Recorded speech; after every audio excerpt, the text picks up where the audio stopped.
बिस्मिल्लाहिर्रहमानिर्रहीम। अस्सलाम वालेकुम। कैसे हैं आप सब? उम्मीद करती हूँ आप सब लोग खैर आफियत से होंगे, खुश व खुर्रम होंगे। आप सबके रमज़ान बहुत अच्छे गुजर रहे होंगे। आज आप सबकी खिदमत में लेकर हाजिर हूँ मैं अपना फ़र्स्ट इफ्तारी व्लॉग। मैं आप सबके साथ अपनी इफ्तारी की रूटीन शेयर करूँगी और आपको आज मैं बहुत सारी अमेजिंग से टिप्स दूँगी और बताऊँगी कि मैं किस तरीके से इफ्तारी के टाइम जो है किचन को मैनेजमेंट करती हूँ और इफ्तारी बनाती हूँ। आज आप सबके साथ मैं दो मज़ेदार सी रेसिपी शेयर कर रही हूँ। एक तो है ईरानी समोसा स्टफिंग और एक है जनाब स्प्रिंगली वेज पकौड़ा। ये बहुत अमेजिंग है और इनकी जो स्टफिंग है वो टोटली डिफरेंट है बाकी समोसों से। आई होप सो आपको मेरी रेसिपीज़ पसंद आएंगी। तो यहाँ पे मैंने रखा हुआ है एक तरफ पनीर, ये पनीर मैंने घर में खुद ही बनाया था, और एक तरफ मैंने रखी हुई हैं शिमला मिर्चें। शिमला मिर्च को जो है मैं जूलियन कट काट रही हूँ क्योंकि जूलियन कट जो है ना बड़ा मज़े का लगता है इसका। और जब हम समोसे में, रोल में या फिर किसी भी तरह की स्टफिंग के अंदर इसको फिल करते हैं तो बड़ा मज़े का टेस्ट आता है। इसकी कटिंग भी बहुत अफेक्ट करती है आपके खाने को। मैंने ये पनीर खुद ही घर में बना लिया था। इंशाल्लाह बहुत जल्द आपके साथ इसकी रेसिपी भी शेयर करूँगी। तो मैंने यहाँ पर जो है वो शिमला मिर्च काट ली हुई हैं। आज आपके साथ बहुत ही डिफरेंट किस्म की जो ड्रेसिंग शेयर करूँगी। आप एक दफ़ा इसे लाजमी ट्राई कीजिएगा और इन्जॉय कीजिएगा। अब यहाँ पे मैंने ले ली हुई है बंद गोभी, और जब भी आप कटिंग करें तो आप अपने हाथों को लाजमी तौर पर बचाएं। बहुत एहतियात के साथ आप नाइफ़ को चलाया करें। तो यहाँ पे मैंने बंद गोभी ली है और बंद गोभी को मैंने हाफ़ पीसेस में डिवाइड कर लिया। उसके बाद मैं उसको भी हाफ़ करके कट कर रही हूँ और मैंने इसको बिल्कुल कचूमर टाइप काटा है। इसको मैंने बड़ा काटा था, फिर मैंने इसको ऊपर दोबारा से नाइफ़ चलाई और इसको मैंने बिल्कुल कचूमर काट लिया, क्योंकि जब हमने समोसा या फिर रोल में स्टफ़ करना होता है तो ये बड़ी इतनी अच्छी नहीं लगती जितनी छोटी अच्छी लगती है। तो देखें आप देख सकते हैं कि मैं किस तरीके से इसको काट रही हूँ और इस तरीके से मैं इस चीज़ को एंजॉय भी कर रही थी और आप सबको मैं ये सब दिखा भी रही हूँ। आई होप सो कि आपको मेरी ये वाली वीडियो भी हर वीडियो की तरह बहुत पसंद आएगी। तो यहाँ पर मैंने कटिंग कर ली हुई है वेजिटेबल की। अब इसके अंदर हमारे पास हो चुका है शिमला मिर्च जिसको मैंने जूलियन कट किया था, और बंद गोभी जिसे मैंने बिल्कुल बारीक बारीक कट किया हुआ है। और अब मैं लेने जा रही हूँ हरी मिर्चें, बिकॉज़ हरी मिर्चें ना हो तो फिर हमारी स्टफिंग का मज़ा ही नहीं आता ना, तीखा पानी नहीं उसमें आता। तो अब मैंने यहाँ पर लगभग 3 हरी मिर्चें ली है और इनको भी मैं बिल्कुल बारीक बारीक काट लूँगी। हरी मिर्च भी मैंने काट ली थी, उसे मैंने प्लेट में एक साइड पर रख दिया है। अब मैं आपको बताती हूँ कि इसके अंदर मैं नेक्स्ट क्या चीज़ ऐड करने जा रही हूँ। आप यहाँ देखें कि मैंने पनीर जब बनाया था तो मैंने उसको इस तरह पीसेस में कट कर लिया था। तो अब मैं इसे पीसेस एज इट इज़ तो पीसेस में इस्तेमाल नहीं करूँगी। तो अब हम चलते हैं अपनी स्टफिंग को प्रिपेयर करने की तरफ। मैंने एक पैन लिया है, उसमें मैंने करीबन 3 टेबलस्पून जो है वो खाने का तेल डाला है और इसके अंदर मैं ये पनीर डाल रही हूँ। अच्छा, ये कॉटेज चीज़ है, ये मोज़रेला चीज़ है, उस तरह का नहीं है, ये उससे डिफरेंट होता है थोड़ा ना। तो ये हमारे पास बड़ा क्रीमी सा टेक्सचर देता है, लेकिन इसका जब खाते हैं, इसे जब टेस्ट करते हैं हम लोग, तो फिर इसका जो टेस्ट आता है ना ये खोए की तरह का आता है।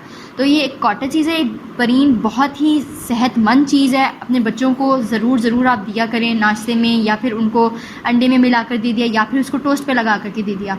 मैं इस तरह की टुडलर रेसिपीज़ भी आप लोगों के साथ लाजमी तौर पे नेक्स्ट शेयर करूँगी। अच्छा, मैंने इसको थोड़ा सा रोस्ट किया हुआ। इस रोस्ट करने का मकसद यहाँ पर ये है कि हम इसे एज इट इज़ नहीं इस्तेमाल करेंगे, बिकॉज़ मैंने इसे फ्रीज़ किया था, उसके बाद ये डी फ्रोज़ हुआ है और फिर मैं इसको डी फ्रोज़ के बाद डायरेक्टली इस्तेमाल नहीं करना चाह रही। मैं चाह रही हूँ कि ये ज़रा सॉफ्ट हो जाए, क्रीमी सा इसका टेक्सचर हो जाए। तो इसके लिए इसको 1 से 1.5 मिनट तक चूल्हे के ऊपर नॉर्मल हीट में पकाना बहुत अच्छा रहा और इसने टेस्ट बहुत इन्हेंस हो गया, इसका फ्लेवर बहुत ही मज़े का हो गया। अब मैंने इसके अंदर डाल दी हुई हैं अपनी बिल्कुल बारीक कटी हुई गोभी और जूलियन कट कटी हुई शिमला मिर्च और थोड़ी सी हरी मिर्च है। मैंने थोड़ी सी शिमला मिर्च बचा ली थी बिकॉज मैंने आगे आप लोगों के साथ स्प्रिंगली वेज पकौड़ा की रेसिपी शेयर करनी है। तो मैंने थोड़ी सी वेजिटेबल्स इसमें से रख ली थी शिमला मिर्च, ताकि मैं उसके अंदर डाल सकूं और आप लोगों को हरे भरे से खूबसूरत से बाहर की तरह के पकौड़ों की रेसिपी दे सकूँ।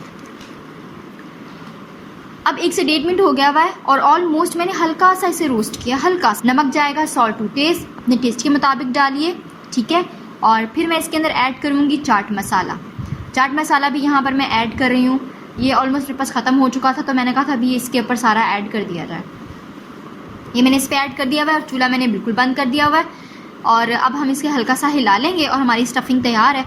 और फिर इसके अंदर कुछ स्पाइसेस मैंने ऐड करने हैं, वो मैं आपको आगे चल के बताती हूँ कि क्या क्या ऐड करूँगी। और इसका फ्लेवर सुभान अल्लाह, आप एक दफ़ा इस ईरानी समोसा फिलिंग को लाजमी तौर पर ट्राई कीजिएगा। आप चाहें तो आप इसको रोल के अंदर डाल सकते हैं, आप चाहें तो समोसे में डाल सकते हैं, जिस भी तरह की स्टफिंग करें जिस भी तरह का समोसा बनाएं, जिस भी शेप का बनाएं, आप ये स्टफ़िंग एक दफ़ा लाजमी ट्राई कीजिएगा मेरे कहने पे। यू विल अमेज़ और सबकी तारीफ़ें आपको ज़रूर मिलेंगी। स्टफ़िंग अल्हम्दुलिल्लाह हमारी तैयार है और मैं यहाँ पर डॉन वालों की जो है वो रोल पट्टी इस्तेमाल कर रही हूँ। उनकी पट्टी बड़ी ज़बरदस्त होती है, ये बिल्कुल भी डर नहीं होता। अगर कोई पहली दफ़ा भी समोसा या रोल बना रहा है तो वो आराम सुकून से इनकी पट्टी को जो है वो इस्तेमाल कर सकता है। मोस्टली डर ये होता है कि जब आप कोई भी समोसा पट्टी लेकर आ जाते हैं बाहर से, जो हैंडमेड होती हैं वो खुलती नहीं हैं, वो टूट जाती हैं, वो आपको सही सलामत बहुत ही कम मिलती हैं। तो आप एक अच्छे ब्रांड की पट्टी इस्तेमाल कर लें जो कि आपके काम को भी आसान बना देती है और खूबसूरती जायका तो वो तो होता ही होता है। यहाँ पे मैंने तकरीबन 3 से 4 टेबलस्पून आटा लिया था और मैंने पानी उसके अंदर ऐड करी हूँ। इसका एक डोसा बना लेंगे बिकॉज़ हमें समोसों को और रोल को जो है वो फिल करना है और उसके बाद उसे बाइंड भी करना है। तो ग्लू के बगैर तो बाइंड होना मुश्किल है ना। तो पानी यहाँ पे कम पड़ गया था तो पानी मैंने और इसके अंदर ऐड करना है ताकि इसका एक फ़ाइन सा जो है वो ग्लू बन जाए पेस्ट, और वो हम आराम सुकून से जो है वो अपने समोसों पर लगा सकें। अल्हम्दुलिल्लाह जी पेस्ट में बन चुका हुआ है और हमाद इस वक्त मेरे पास खड़ा था और वो मुसलसल मुझे तंग करी जा रहा था बिकॉज़ ये जब तक हमें तंग ना कर ले काम करते दौरान इसको सुकून नहीं आता। और घर की रौनक है भाई, आफ्टर ऑल तंग करी जा रहा था और मुझे बोल रहा था कि आपने जो स्पाइस डाले हैं वो कम होगा बिकॉज़ ये ना ज़रा चटोरा सा है, सो इसे स्पाइसेस ज़्यादा पसंद होते हैं मोस्टली। तो फिर जनाब इसने मेरा ये हाथ रुकवा दिया और बेसिकली वो जो है माशाल्लाह फूड साइंस एंड टेक्नोलॉजी में कर रहा है और वो मेरी एक्टिंग भी करके साथ साथ आपको दिखा रहा है कि आप ही जब वीडियो बनाती है तो आप ही जब कुकिंग करती है तो इस तरीके से करती है। तो मैंने अब इसके अंदर डाला है जनाब 1 टेबलस्पून धनिया पाउडर। ये वो स्पाइसेस हैं जो आपने तब ऐड करने हैं जब आप स्टफिंग बिल्कुल कंप्लीट कर लेंगे। और खूबसूरती के लिए, जिस खूबसूरती के लिए मैंने 2 पिंच जो है उठा करके मैंने डाल दी थी कुटी हुई मिर्च। ठीक है, ये इतनी स्पाइसी नहीं होती है तो ये चल सकती है इसके अंदर। और अब मैं इसके अंदर ऐड कर रही हूँ सॉल्ट बिकॉज़ मेरे साथ खड़ा हुआ है फूड स्पेशलिस्ट, तो उसकी बात को कैसे मैं इग्नोर कर सकती हूँ, मानना तो पड़ेगा ना। तो मैंने इसके अंदर थोड़ा सा सॉल्ट और ऐड कर दिया, तो भाई बात मानना तो बनती है ना भाई उसकी।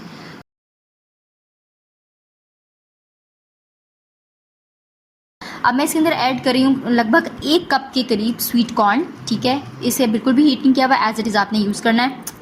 बड़ा ही लाजवाब जवाब होता है, आप बस यूज़ कीजिएगा, मेरी इस रेसिपी को ट्राई कीजिएगा, बड़ा ही मज़ा आएगा आपको। तो मैं करीबन लगभग 1 कप के करीब जो है ना वो मैंने इसके अंदर कॉर्न ऐड कर दी हुई है और इसको बस हमने क्या करना है, हल्का सा मिक्स करूँगी और फिर मैं स्टफिंग तैयार कर लूँगी।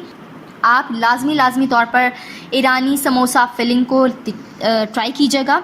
इसके अंदर ट्विस्ट डाला है हमने किसका, पनीर का, कॉटेज चीज़ का और मिक्स वेजिटेबल्स का एंड कॉर्न का। Yummiest flavour with the yummiest stuffing, you will love. आप एक दफ़ा बनाएंगे तारीफ़ें ही पाएंगे। तो बस अब मैं नेक्स्ट ले रही हूँ और आप देख आराम से कौन सा स्टफिंग रखें जितनी आपने रखनी है और फिर इसको फिल कर दें और साइड्स पे लगा लें इसकी ग्लू जो कि हमने आटे की और पानी की मिलाकर बनाई थी और इसे फिल कर लें। इसको बनाना बहुत आसान है। सो अब इसको हमने लगा लिया है, इसको फिल कर लिया। तो अल्हम्दुलिल्लाह मैंने इस तरीके से सारे ही जो है वो रोल बनाकर रख लिए थे। तो ये देख लें आप, मेरे पास यहाँ पर इस वक्त जो है ना मैंने रोल कंप्लीट कर दिए मैं। अच्छा, मेरे पास स्टफिंग भी बची हुई है, मैंने इस स्टफिंग को जो है वो मैंने इतनी क्वांटिटी में बना लिया था कि मेरे रोल भी फिल हो जाएँ और मैं समोसे भी बना सकूं। मैंने जो बाकी रोल पट्टी थी वो मैंने एक पिज़्ज़ा कटर ले लिया और पिज़्ज़ा कटर से मैंने उसे बीच में से हाफ़ कर लिया। अब जो हाफ़ कर लिया है तो ये आराम सुकून से हमारे समोसे बन जाएंगे। और मिनी पैटीज़ भी बना सकते हैं आप, इनके पिलो समोसा भी बना सकते हैं। और मैं आपको इसमें 1-2 फोल्डिंग्स और बता दूंगी इस रेसिपी के अंदर कि आप किस किस तरीके से कर सकते हैं। तो ये जो मैंने आपके सामने फोल्डिंग की है ये है सैंडविचेस की। तो आप इस तरह से पट्टी को फिल करके सैंडविच शेप में समोसा प्रिपेयर कर सकते हैं। और अब आप इसके ऊपर जो है मैं लगा दूंगी ग्लू और ग्लू से उसको कम्प्लीटली बंद कर दूंगी। तो आप इसको ज़रा देखिए कितना खूबसूरत लग रहा है। और हम ब्रेड का इस तरीके से सैंडविच बनाते हैं या फिर बाहर से लेकर खाते हैं और आप अपने घर में इतनी मज़े की ईरानी समोसा फिलिंग को यूज़ करते हुए इस तरह का सैंडविच समोसा बना सकते हैं। तो जहाँ से आपको लगे कि खुल रहा है या फिर बंद नहीं हो रहा तो आप उसको ग्लू लगाएं और हाथ से थोड़ा सा प्रेशर के साथ दबा भी देना। भाई बनाना भी तो है ना, तारीफ़ें भी तो लेनी है ना, तो इतनी सी तो मेहनत चलती है ना भाई। तो अल्हम्दुलिल्लाह कितनी प्यारी हमारे पास ब्रेड सैंडविच जैसी समोसा मैंने आपको फिलिंग बताई। इस तरीके से आप घर में ब्रेड सैंडविच जैसे समोसा बनाकर तैयार कर सकते हैं। और ये बाकी समोसा जो कि हमारे नॉर्मल समोसा की रूटीन होती है, ये उस तरह की फोल्डिंग टेक्निक है, आप इसे देख लीजिए। इस तरह से मैंने बाकी सारे समोसे भी बनाकर रख लिए थे। अल्हम्दुलिल्लाह बाकी सारे समोसे भी आप देखें ये तैयार हैं। और ये जो 2 समोसे मैं दिखा रही हूँ ना, ये मेरे शहज़ादा और शहज़ादी ने बनाए हुए हैं। मीन्स इरसा और हमाद ने बनाए हुए, तो क्या आप ही हम भी बना देते हैं थोड़े से। तो ये उन दोनों के समोसे थे और आपको इसकी शेप से भी अंदाज़ा हो गया होगा। हाँ जी भाई, बच्चों को इस काम में लगा लेना चाहिए, ये उनके लिए एक्टिविटी भी होती है और आप खुश भी हो जाते हैं बहन भाइयों के साथ। अच्छा, मैं ना बड़ी चूज़ी हूँ इस मामले में ना, ये ख़राब हो गया था आटा लग लग के, तो मैंने कहा पहले इसे साफ़ कर लिया जाए। फिर बाकी जो पट्टियाँ रह गई हैं ये थोड़ी सी टूटी हुई थी, तो इनको भी तो हमने कुछ फिल करना था। और थोड़ी सी मेरे पास अभी भी ईरानी समोसा फिलिंग जो है वो बची हुई थी, तो मैंने कहा चले इन्हें टॉफ़ी समोसा बनाते हैं। तो आप टॉफ़ी समोसा की फिलिंग कैसे कर सकते हैं वो अब देख लीजिए।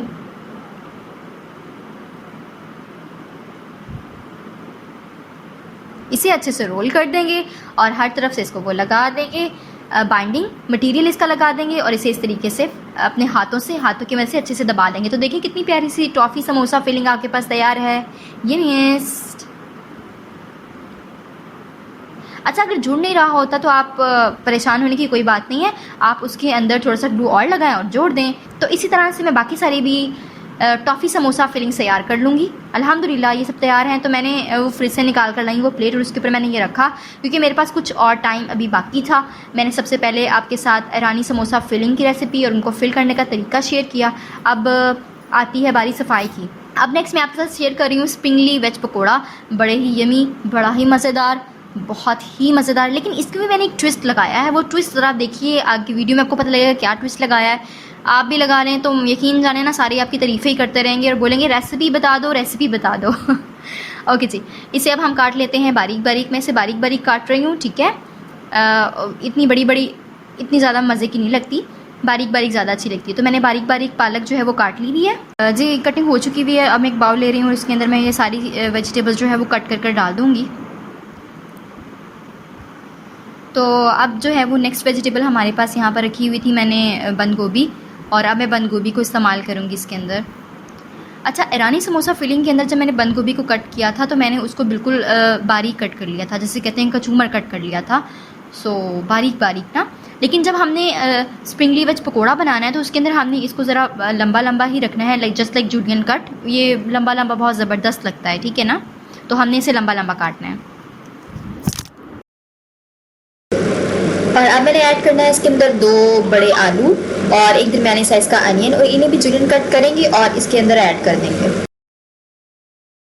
यहाँ पे पोटैटो भी अल्हम्दुलिल्लाह मेरा जो है वो कम्प्लीटली डन है, पोटैटो भी कट हो गया हुआ है। तो अब नेक्स्ट अल्हम्दुलिल्लाह अब वेजिटेबल सारी कंप्लीट हैं। तो अब इसके अंदर जाएगा शिमला मिर्च, जो कि पहले से कट कर ली हुई थी और वो भी जूलियन कट थी। शिमला मिर्च ऐड कर देंगे और थोड़ी सी हमारे पास बारीक कटी हुई हरी मिर्च ऐड कर देंगे। तो वेजिटेबल्स हमारी सारी तैयार हैं। स्प्रिंगली वेज पकोड़ा हो और उसके अंदर हम लोग पनीर का तड़का ना लगाएं तो ये बात ही नहीं बनती ना। तो अब जो पनीर मेरे पास लेफ़्ट पड़ा हुआ था वो मैंने इसके अंदर सारा का सारा ऐड कर देना है, और हाँ इसे भी शेड करके डालना है ताकि ये जो है इवनली सारा डिस्ट्रीब्यूट हो जाए सारे स्प्रिंगली वेज पकोड़ा के बैटर के अंदर। अच्छा, तो अब हमारे पास नेक्स्ट बारी आ जाती है बैंगन की। बैंगन को मैं इस तरीके से लंबा काटूंगी। लंबा काटने के बाद मैं इसको जो है इस तरीके से छोटे छोटे पीसेस में क्यूब्स कट करके इसके अंदर ऐड कर दूँगी। अल्हम्दुलिल्लाह यहाँ पे मेरी तमाम वेजिटेबल्स बिल्कुल तैयार हैं। अब मैं लेकर आ रही हूँ एक बाउल, और उस बाउल के अंदर मैं पहले तो वेजिटेबल डालूंगी, बिकॉज जो मेरा पहला वेजिटेबल बाउल था जिसके अंदर मैंने डाला था वो छोटा था, तो मुझे इसके लिए बड़े बाउल की ज़रूरत थी। तो मैंने उसके लिए बड़ा बाउल लिया है और इसके अंदर अब सारी वेजिटेबल्स ऐड करूँगी। ऐड करने के बाद बाकी सारी जो इसकी तैयारी होती है पकौड़े की वो मैं आपको दिखाती हूँ कि मैं क्या क्या ऐड करती हूँ और उससे किस तरह का टेस्ट और फ्लेवर आता है। और अब मैं इसके अंदर डाल रही हूँ कॉर्न। जो बाकी कॉर्न बची थी वो मैंने सारी इसके अंदर ऐड कर दी थी। और अब बारी आ जाती है स्पाइसेस की। तो स्पाइसेस के लिए मैं यहाँ पर स्पेशल मसाला इस्तेमाल करती हूँ, पकोड़ा मिक्स। तो उसका बड़ा ज़बरदस्त सा फ्लेवर आता है और उसके साथ थोड़ा सा तड़का लगा देती हूँ अपने घर के मसाले का, जो डेली रूटीन के मसाले होते हैं। तो यहाँ पर करीबन मैं 1.5 कप बेसन ऐड करूँगी। 1.5 कप से ज़्यादा बेसन मैं ऐड नहीं कर रही क्योंकि अगर जितना थोड़ा बेसन होता है ना, आपकी वेजिटेबल्स का फ्लेवर उतना ही इन्हेंस होकर आता है। तो आप अपनी वेजिटेबल्स के अकॉर्डिंगली बेसन की मिकदार थोड़ी कम करके डाला करें, ताकि थोड़ा बेसन हो तो जो हमारे पकोड़े होते हैं वो थोड़े खस्ता और करारे बनते हैं। यहाँ पे मैं एक स्पेशल चीज़ ऐड कर रही हूँ, चावलों का आटा। चावलों का आटा आपकी पकोड़ों को बहुत अच्छा सा फ्लेवर और बहुत अच्छा सा करारापन देने के लिए बहुत अहम किरदार अदा करता है। हाँ, अगर आपके पास चावल का आटा नहीं है तो परेशानी की तो बात कोई है ही नहीं हमारे पास। तो हम क्या यूज़ करेंगे, हम इसकी जगह यूज़ कर लेंगे मैदा। तो आप मैदा इस्तेमाल कर लीजिएगा। यहाँ पे मैंने थोड़ी सी डाल दी हुई है कुटी हुई मिर्च जस्ट फॉर फ्लेवर, ये तीखी नहीं होती। और अब इसके अंदर जाएगा ज़ीरा, काली मिर्च, और अब मैं इसके अंदर ऐड कर रही हूँ धनिया पाउडर। अगर आपके पास धनिया पाउडर है वो ऐड कीजिए, अगर आपके पास धनिया पाउडर नहीं है और आपके पास साबुत धनिया है तो वो ऐड कर दीजिए, वो भी लाजवाब टेस्ट देता है। मेरे पास धनिया पाउडर करीब पड़ा हुआ था तो मैंने धनिया पाउडर ही डाल दिया, और धनिया वैसे भी डालें तो बहुत मज़े का टेस्ट आता है। और अब इसके अंदर जाएगा नमक, आप हस्बे ज़ायका आपके टेस्ट के मुताबिक इसके अंदर ऐड करेंगे। अब इसके अंदर जाएगा पकोड़ा मिक्स का मसाला। अच्छा, ये वो मसाला है जो मैंने कराची से मंगाया था। तो कराची जो है वो मसालों के लिहाज से, फ्लेवर के लिहाज से मशहूर है, मशहूर तरीन है। तो पकोड़ा मिक्स का मसाला मैंने वहीं से मंगाया था, और ये मैं अपने टेस्ट के मुताबिक ऐड कर देती हूँ। और यहाँ पे मेरे पास कुछ तीखा सा मसाला पड़ा हुआ था जस्ट लाइक, तो मैंने वो भी ऐड कर दिया फ्लेवर को इन्हांस करने के लिए। तो ये सब चीज़ें इसके अंदर डाल दूँगी, और बाकी सारी चीज़ें हैं वो साथ साथ में समेटती भी जाती हूँ क्योंकि हमें खाना बनाना है। तो यहाँ पे मैं डाल रही हूँ कलौंजी, और कलौंजी ज़्यादा निकल गई थी तो मैंने थोड़ी सी डाली, और बाकी मैंने उस बॉक्स सॉस में वापस डाल दी हुई है। अच्छा, तो अब बारी आती है इसे मिक्स करने की। आपने थोड़ा थोड़ा पानी डालना है और आपने हाथ से मिक्स करते जाना है। याद रहे कि आप ज़्यादा पानी ना डालिएगा। पहले वेजिटेबल्स थी, मैंने तमाम वेजिटेबल्स पहले वॉश कर ली हुई थी, प्री वॉश करके मैंने उन्हें कटिंग किया था। अब हल्का हल्का पानी डालेंगे और हल्के हल्के हाथों से इसे मिक्स कर लेंगे।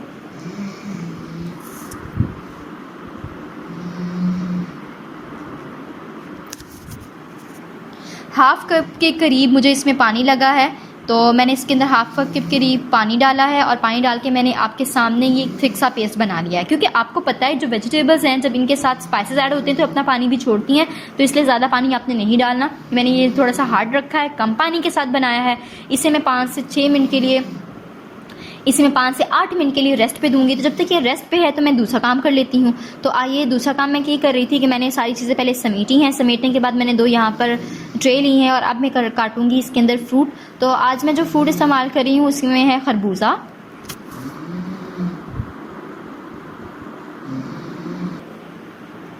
और मैंने यहाँ पे एक बाउल लिया क्योंकि इसके अंदर हमने कचरा वगैरह भी ऐड करना है। तो आप साथ में बर्तन ज़रूर रखा करें, ऐसे ना कचरे को रखा करें। मक्खियाँ वगैरह बहुत ज़्यादा इकट्ठी हो जाती हैं तो वो अच्छी बात नहीं लगती, कोई देखे भी तो भी अच्छा नहीं लगता कि किस तरह से किचन में काम कर रही है ये इतने गंदे माहौल में। सो ये सारी चीज़ों को भी आप माइंड में रखा करें जब आप कुकिंग कर रही होती हैं। तो आराम सुकून से मैंने अभी यहाँ पे कट कर लिए हुए हैं। इन्हें पहले मैं पीसेस में काट लेती हूँ, उनकी फांके बना लेती हूँ। तो मैंने यहाँ पर वॉश कर लिए हुए खरबूजे, अच्छे तरीके से वॉश कर लिए हुए हैं, और अब मैं इनको पील ऑफ करती जाऊँगी और साथ साथ इनको क्यूब बनाकर ट्रे में लगाती जाऊँगी। अल्हम्दुलिल्लाह से मैंने यहाँ पर खरबूजे जो हैं वो कट कर लिए हुए। तो मैं नेक्स्ट फूड आज की इफ्तारी में मैं ऐड कर रही हूँ स्ट्रॉबेरी। सो मेरे पास, मैंने जब भी स्ट्रॉबेरी को लाती हूँ तो मैं उसी वक्त वॉश करके इसको इस तरह से ट्रे में रख देती हूँ ताकि ये ख़राब होने के चांसेस बहुत ज़्यादा होते हैं, ये ख़राब ना हो जाए। तो एप्पल मैं एज इट इज़ रख रही हूँ बिकॉज एप्पल पहले से काट के रखी तो वो काला सा पड़ जाता है। साथ नाइफ़ रख देती हूँ, और जिसको काटना होता है, जिसको खाने का दिल कर रहा होता है, वो उसी वक्त काट के मामा उन्हें सर्व कर देती हैं।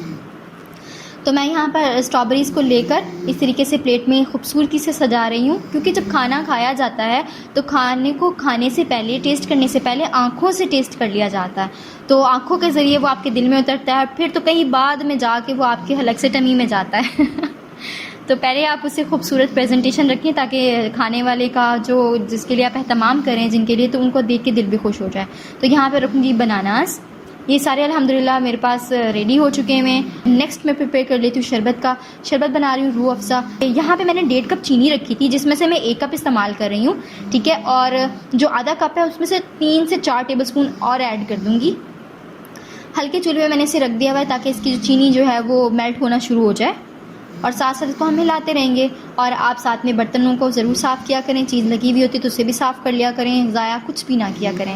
ये छोटी छोटी टिप्स हैं जो मुझे आपको देना बहुत अच्छा लगता है, और मैं ये चीज़ें जो है वो मैं करती हूँ अपनी डेली रूटीन में, अपनी कुकिंग में, किचन में। तो मैं चाहती हूँ कि मैं सारी काम आप लोगों के साथ भी शेयर करूँ, वो सारी चीज़ें जो मैं करती हूँ आप लोगों को बताऊँ, तो शायद आपको कोई बात मेरी पसंद आ जाए, अच्छी लग जाए और आप भी उसे अडॉप्ट कर लें। तो 5 मिनट लगे थे इसको, ये मेल्ट हो गया था। साथ साथ में मैंने इसमें जो है वो स्पैचुला चलाया था।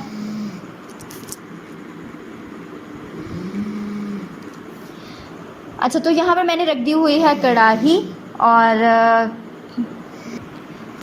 चूल्हा मैंने बंद कर दिया हुआ। पतीली मैंने साइड पे रख दी हुई चीनी की, थोड़ी सी चीनी रह गई थी तो वो मैंने कहा था वो खुद ही उस नीम गर्म पानी में डिज़ोल्व हो जाएगी।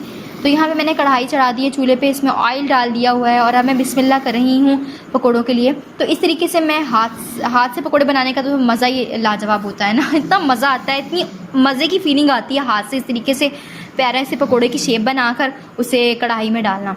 तो इस तरीके से मैंने ना पकोड़े फ्राई करना शुरू कर दिए हुए थे और साथ साथ अम्मी जी के साथ गपशप जारी थी अफ्तारी के लिए। यहाँ पे साथ साथ जनाब तैयारी जारी थी पकोड़ों की भी। तो मैंने मामा जान से रिक्वेस्ट की थी, मामा आप ज़रा पकोड़े देख लें, बिकॉज़ आपको पता है ना कि हल्का सा भी आगे पीछे हो तो पकोड़े जलने में बिल्कुल देर नहीं लगाता है। सो अम्मी जी ने पकोड़े देख लिए थे, उतने में मैंने ये शरबत तैयार कर लिया था। तो अब बारी आ जाती है रूह अफ़ज़ा की।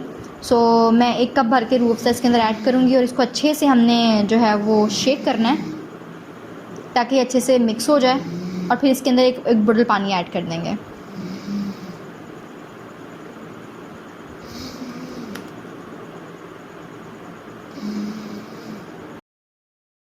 और 1 बोतल पानी लेकर आ गई हूँ मैं, और ये बोतल जो है वो पानी की मैं डाल दूँगी।